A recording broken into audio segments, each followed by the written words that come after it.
Бизден сиздерге кандай кызмат? Алейкум салам. Эсиңизде болсо, биз үйлөнгөндө сиз биздин экөөбүздү окугансыз. Эми тагдыр экен, биз ажырашканы келдик.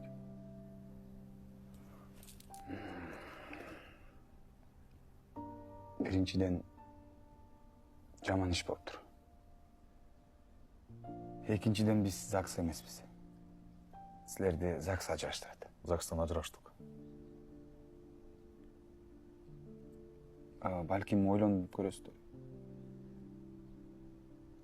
Жок, биз чечим чыгардык.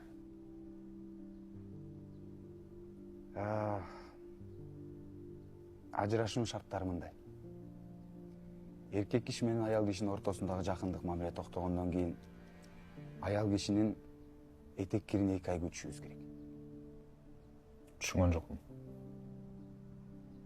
Келинчеңиз кошпой эле эмеспи? Жок, кошпой эле эмесмин. Молдоке биздин төшөгүбүз бөлүнгөнүнө жарым жыл болду. Ортоңуздарда балдар? Жок, балдарыбыз жок.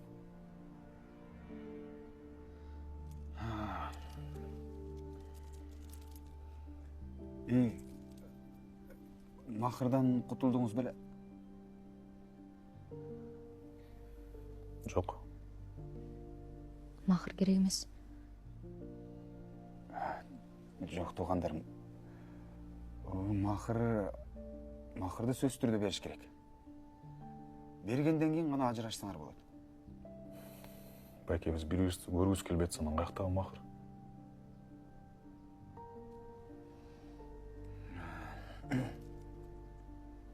Кечиресиз, сиз махырга эмне сурадыңыз эле? Таиландка эс алдырып келсин деген. Кереги жок, чын. Рахмат. Сен жок, жыргап эс алып, жыргап жүрөм. Взаимно. Сен кеткенден бери мен деле адамдай жашап калдым. Ай, койгула эми.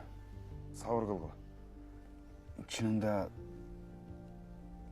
келинчеңизди эс алдырып келем дегенден кийин сөзсүз түрдө эс алдырышыңыз керек.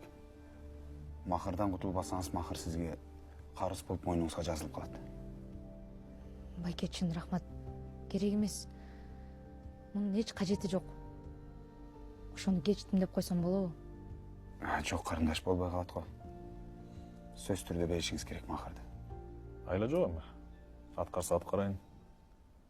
10 күн отелде жатып турам да, эмнеси бар экен.